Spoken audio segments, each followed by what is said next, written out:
Hey guys, what is up, and I welcome each and every one of you to a new League of Legends video. So as of patch 5.24, there have been some significant changes to Azir. On paper they may not seem like it's a lot, but when you see it in practical use, you'll understand that this is actually quite ridiculous. I'll also have two videos linked down below in the description because they gave me the idea for this and they're also very good videos. So let's take a look at exactly what this new shifting sands mechanic really does for Azir.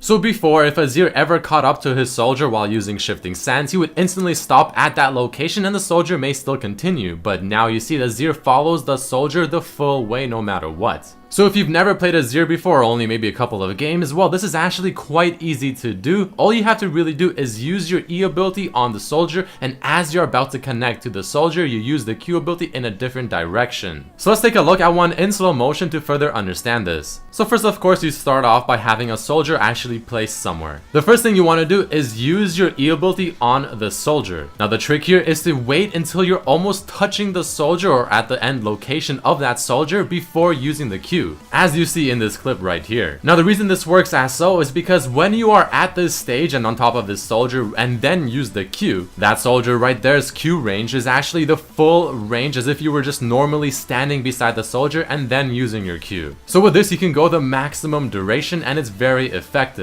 Just make sure you have your cursor at the other location that you want to go, as you see in the north part of the screen, and all you gotta do is press Q in that direction as you reach the soldier's location with the initial part of the E ability.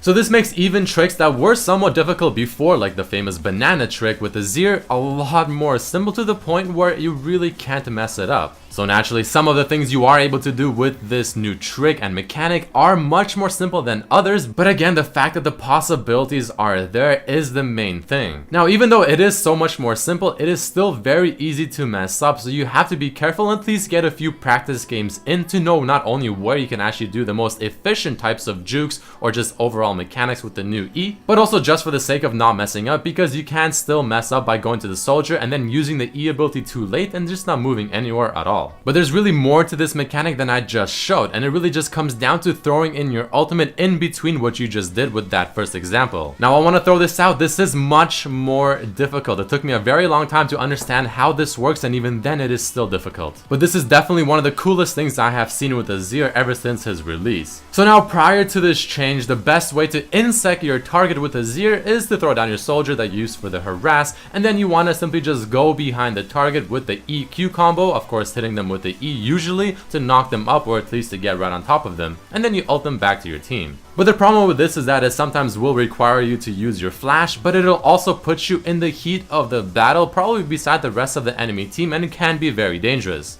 So this is where the new mechanic comes in with his ultimate. Now again, this is very difficult, so I highly recommend practicing it maybe in a custom game with a friend. But you essentially want to do the same thing that you did in the first trick that I showed, but just add your ultimate right after you use the Q ability. So let's look at that once again in another example before we take a look at it in slow motion to really further understand how and why this works. So you see there, the example is very similar to the first one. Again, you just throw in your ultimate and it works as so. So I'm sure most of you are scratching your head wondering, how do I do this? Well, let's look at it in slow motion. So you have your soldier ready to go. Use the E ability on that soldier, and the second you reach its destination, use the Q, and then right after the Q, you want to start using your ultimate. The timing is actually quite precise on when you press the R button for your ultimate, and if you mess up, it'll simply not go at all, or it will go really late into the ability. So it definitely takes a bit of practice, but it is an absolutely ridiculously cool mechanic. So that right there is about it for this video, guys. I hope you did learn something new, and the new mechanic for Azir is probably going to be used quite a bit now, and I think that this might make Azir very, very strong, especially once people really learn how to use this new mechanic. So if you did enjoy the video, don't forget to hit the like button to show your support. Make sure you subscribe if you haven't, and check out my other videos as well, and I really hope to see you for the next one. Peace!